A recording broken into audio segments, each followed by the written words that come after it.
Real estate की industry में एक लैंड डेवलपर का बिजनेस कैसे और क्यों डूबता है। आपने बहुत ठीक सुना। अगर आप एक लैंड डेवलपर है, प्लॉटिंग का काम कर रहे हैं, आपने कोई एग्रीकल्चर लैंड खरीदी, वहाँ पर एक लेआउट डाला और बेचना शुरू किया, लेकिन आपको पता चला कि कुछ ऐसी गलती आपसे हो गई जिसकी वजह से आपका पूरा बिजनेस बंद पड़ गया या डूब गया। आप अगर उन गलतियों के बारे में जानना चाहते हो तो ये वीडियो को एंड तक ज़रूर देखिए। आपको ऐसे इंपॉर्टेंट प्रैक्टिकल ऑन ग्राउंड चीज़ें पता चलेगी जिससे शायद आप अपने बिजनेस को सही कर सकते हैं, अपनी कंपनी को सही कर सकते हैं, अपने एम्प्लॉय के लिए एक लॉन्ग टर्म फ्यूचर बना सकते हैं, अपने चैनल पार्टनर के लिए एक अच्छा प्रोडक्ट ला सकते हैं। मैं doctor Amol Maurya, real estate coach, real estate trainer, real estate author and entrepreneur. बहुत रिसर्च करके मैं और मेरी टीम ये पॉइंट्स आप लेकर आते हैं, तो वीडियो को पूरा देखने से ही आप इन्हें समझ पाएंगे। सबसे पहला point, legal issues with the land. बहुत सारे लैंड डेवलपर का एक कॉमन रीजन देखा गया है कि लैंड को उन्होंने ले तो लिया, उन्हें लगा कि सब कुछ ओके है, लेकिन उन्हें 6 महीने बाद 1 साल बाद पता चला कि कोई ना कोई ऐसा चीज़ डॉक्यूमेंट था जो उन्होंने ठीक से वेरीफाई नहीं किया। या तो उन्होंने 30 साल के टाइटल सर्च रिपोर्ट पे डिपेंडेबिलिटी कर दी और 50 साल का चेक नहीं किया, 70 साल का नहीं चेक किया, और पता चला कि उससे पहले कोई मैटर था। भारत देश में ऐसे कई लीगल कोर्ट केसेस है जो 50 साल, 60 साल, 70 साल पुराने ट्रांजेक्शन्स के इनकम्प्लीट होने की वजह से अभी भी लैंड पे चल रहे हैं। तो एज अ लैंड डेवलपर आपकी जिम्मेदारी है कि कम से कम 50 से 70 साल का लैंड का पुराना ट्रैक रिकॉर्ड चेक करें कि मिस्टर ए ने बी को बेचा, बी ने सी को बेचा, सी ने डी को बेचा, तो क्या सबके ट्रांजेक्शन्स कंप्लीट हुए, उनकी ओल्ड रजिस्ट्री को चेक करना, टाइटल सर्च रिपोर्ट निकालना। बहुत सारे लीगल डॉक्यूमेंट्स अलग अलग लगते हैं, बहुत डिटेल में आप उन्हें अगर जानना चाहते हैं तो आप हमारे बोर्डलाइन नंबर पे भी कांटेक्ट कर सकते हैं, लेकिन एटलीस्ट आपको इतना नॉलेज तो जरूर होना चाहिए कि आप लैंड का लीगल वेरिफिकेशन प्रॉपरली करें। दोस्तों, पॉइंट नंबर 2। लेकिन पॉइंट नंबर 2 बताने से पहले जल्दी से चैनल को सब्सक्राइब करके बेल आइकन को हिट कर लीजिए। हम नहीं चाहते आपके important value added practical videos कभी मिस हो। वीडियो को लाइक ज़रूर कर दीजिए। आपके लाइक करने से मुझे और मेरी टीम को बहुत एनर्जी मिलती है ऐसा कंटेंट आपके लिए लेकर आने की। Second, delay in government approval. चलो जैसे तैसे लैंड क्लियर भी है, लेकिन इन्हें लगा कि हम तो 2 महीने में अप्रूवल निकाल लेंगे, हमारी ये पहचान है, हमारी वो पहचान है, गवर्नमेंट से पहचान है, पॉलिटिकल पहचान है। ये सब धरा का धरा रह जाता है जब आपको समय पे अप्रूवल नहीं मिलता।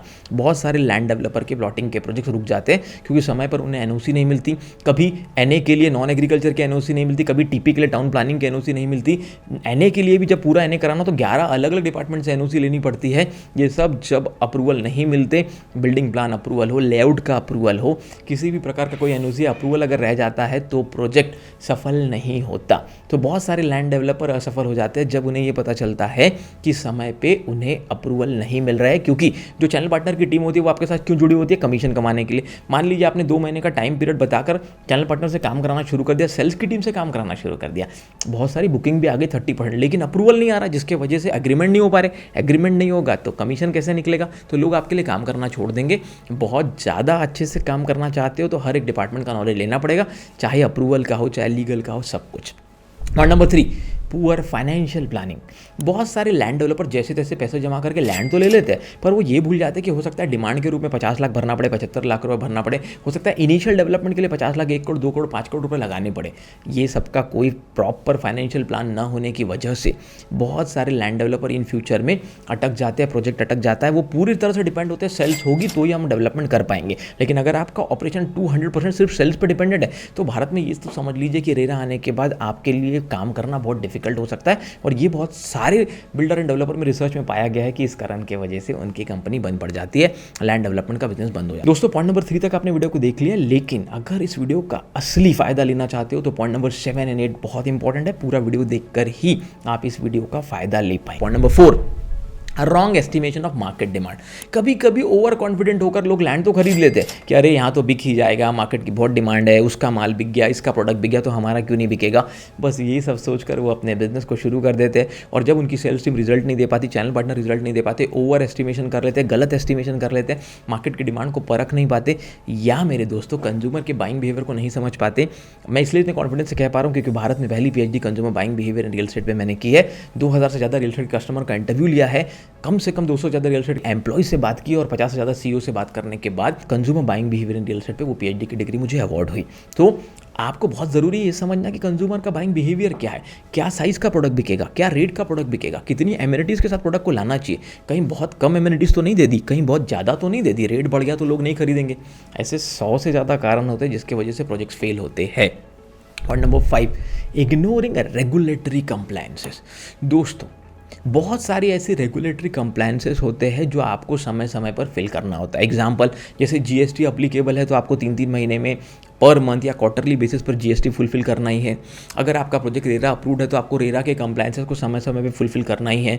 आपको एडवांस टैक्सेशन के कंप्लायंसेस, आपको कंपनी की बैलेंस शीट के कंप्लायंसेस, ऐसे बहुत सारे कंप्लायंसेस जो एक कंपनी के पीछे होते हैं। लोग इस बिजनेस में कूद तो जाते हैं किसी की सफलता को देखकर या अट्रैक्ट होकर, लेकिन उन्हें ये नहीं समझ में आता कि अंदर जाकर कितनी सारी चीज़ें करनी है इन डिटेल और इन डेप्थ में। तो रेगुलेटरी कंप्लायंसेस को अगर आप इग्नोर करेंगे तो वो भी एक बहुत बड़ा कारण हो सकता है। आपको बहुत बड़ा इनकम टैक्स का नोटिस आ गया, जीएसटी का नोटिस आ गया, कंपनी के ब्रांड नेम पे फर्क पड़ता है, कंपनी की रेपुटेशन पे फर्क पड़ता है, कभी कभी कंपनी बंद हो जाती है। रेगुलेटरी कंप्लायंस इतना स्ट्रिक्टली आपके ऊपर बैन लगा देते हैं। तो सोचकर समझकर इस बिजनेस को करें तो ही आप ग्रो कर सकते हैं, वरना आपका लाखों करोड़ों रुपए इन्वेस्ट हो जाएगा और रिटर्न ऑन इन्वेस्टमेंट मिलेगा नहीं। और कभी कभी तो ये भी देखा गया कि 3 प्रोजेक्ट 4 प्रोजेक्ट सक्सेसफुल हो जाते हैं, 5वें प्रोजेक्ट में बहुत सारे बिल्डर डेवलपर स्पेशली डेवलपर गलती कर देते हैं, पूरा पैसा एक ही प्रोजेक्ट में फंस जाता है। इन सबसे बचना है, बोर्डलाइन नंबर पे कांटेक्ट कीजिए या आरजीसी सीईओ कोचिंग के बारे में हमारी टीम से पूछिए कि क्या है आरजीसी सीईओ कोचिंग, या डिस्क्रिप्शन में जाकर आरजीसी सीईओ कोचिंग का एक फॉर्म फिलअप कर सकते हैं, जहां हम बिल्डर्स को डेवलपर्स को टॉप लेवल का रियल एस्टेट ट्रेनिंग प्रोवाइड करते हैं, कोचिंग प्रोवाइड करते हैं, जहां से वो अल्ट्रा सक्सेसफुल एंटरप्रेन्योर बन सके, एक real estate game changer CEO बन सके। Point number 6, lack of marketing and sales strategy. अब ये क्या चीज़ है दोस्तों? चलो यहाँ तक आप पहुँच भी गए, सब कुछ सही कर भी लिया, लेकिन अगर आपके पास प्रॉपर मार्केटिंग की स्ट्रैटेजी नहीं है, आपके पास प्रॉपर सेल्स की स्ट्रैटेजी नहीं है, ऐसे बंदे नहीं है जो ठीक से मार्केटिंग कर सके, अवेयरनेस फैला सके, ब्रांडिंग कर सके, या ऐसे सेल्स के बंदे नहीं है जो आई हुई लीड को फाइनल बुकिंग में कन्वर्ट कर सके, तो ये दोनों स्ट्रैटेजीज की कमी की वजह से भी बहुत सारे लैंड डेवलपर्स का बिजनेस फेल हो जाता है। मार्केटिंग बहुत इंपॉर्टेंट रोल प्ले करती है, मार्केटिंग की वजह से ही लोगों तक आपकी कंपनी का नाम पहुँचता है, और जब वो नाम पहुँच जाता है और वो क्लाइंट आपके पास आता है इन टर्म्स ऑफ लीड, तो उस लीड को कन्वर्ट करने के लिए आपको स्ट्रॉन्ग सेल्स की टीम की जरूरत होती है। ये दोनों स्ट्रैटेजीज में जो मिस कर जाता है वो कभी एक सफल लैंड डेवलपर नहीं बन सकता। कैसे बनते हैं, कैसे स्ट्रैटेजीज बनाते हैं, सब जानने के लिए आप बोर्डलाइन नंबर पे भी कांटेक्ट कर सकते हैं। Point number 7, delay in position. सबसे इंपॉर्टेंट, पोजीशन का डिले होना। अगर आपने एक चीज़ पे ध्यान नहीं दिया कि जो भी कमिटमेंट आपने किया उसे फुलफिल नहीं किया, अगर आपकी कंपनी का ऑपरेशन स्ट्रांग नहीं है, अगर आप समय पे पोजीशन नहीं दे पाए, या इसके पहले के जो प्रोजेक्ट आपने डिलीवर किए थे वहाँ का आपका क्लाइंट सेटिस्फाइड नहीं है, अगर आपका कस्टमर सेटिस्फेक्शन रेशियो सही नहीं है, तो ये बात को मान लीजिए धीरे धीरे इससे नेगेटिव पब्लिसिटी मार्केट में आपकी होने लगती है। जितनी मार्केट में आपकी नेगेटिव पब्लिसिटी होगी उतना कम लोग आपके प्रोजेक्ट में इंटरेस्ट लेंगे। हो सकता है आपको लगेगा कि ये क्लाइंट तो बहुत अच्छा है, कल बुकिंग कर लेगा, पर उसने मार्केट में आपके बारे में पूछा, आपका ब्रांड नेम, आपका अवेयरनेस ठीक नहीं है, उसने बुकिंग कैंसिल कर दी, या उसने बुकिंग नहीं किया, आपकी सेल्स टीम उसका फॉलोअप ले लेके थक गई। ऐसा क्यों हुआ? क्योंकि मार्केट में आपका ब्रांड नेम खराब है, ये आपको नहीं पता। सर्वे कराइए, रिसर्च कीजिए, आपको पता चल जाएगा।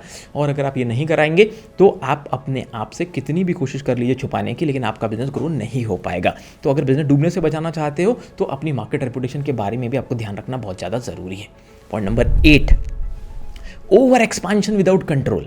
बहुत सारे डेवलपर की कॉमन मिस्टेक, एक लेआउट पूरा हुआ नहीं, वहाँ से प्रॉफिट आया नहीं, 3 लेआउट में और पैसे डाल दिए, एग्रीमेंट कर लिए, अब ना यहाँ से पैसा आ रहा है ना सामने पैसे दे पा रहे हो, यहाँ का पैसा वहाँ फंस गया, अपने शहर में फंस गया, किसी और शहर में फंस गया, दुबई में फंस गया, कहीं भी फंस सकता है। एक डेवलपर न जाने कहाँ कहाँ जाकर कोशिश करता है एक्सपांड करने की, लेकिन अगर ओवर एक्सपांशन करते हो without proper strategy, without proper team, without a powerful team, तो बहुत डिफिकल्ट है कि आप एक सफल लैंड डेवलपर बन पाओगे। उल्टा आपका बिजनेस पूरी तरह से डूब जाएगा। तो एक्सपांशन करना बहुत अच्छा है, लेकिन पूरे सिस्टम के साथ एक्सपांशन करना अच्छा है, एक पावरफुल टीम के साथ। अगर आपके पास सिस्टम्स हो, टूल्स हो, स्ट्रैटेजीज हो, एक प्रॉपर कोच और मेंटर हो जो आपको गाइड करे स्टेप बाय स्टेप कि कैसे आप अपने बिजनेस को ग्रो कर सकते हैं। अगर इन 8 पॉइंट पर ध्यान नहीं दिया गया तो किसी भी लैंड डेवलपर का बिजनेस सफल होने के चांसेस बहुत कम है। अगर आप लैंड डेवलपर ऑलरेडी है या इस बिजनेस में एंटर करना चाहते हैं तो जल्दी से बताइए कौन सा पॉइंट आपको सबसे इंपॉर्टेंट लगा जो आप इससे पहले मिस कर रहे थे। किसी और टॉपिक पर वीडियो देखना चाहते हैं जरूर कमेंट करके नीचे बताइए। हमारी book real estate game changer को एक नेशनल बेस्ट सेलर बुक बनाने के लिए तहे दिल से बहुत बहुत धन्यवाद, और हमारे इस चैनल को एशिया का number 1 real estate training coaching channel बनाने के लिए आपका दिल से धन्यवाद।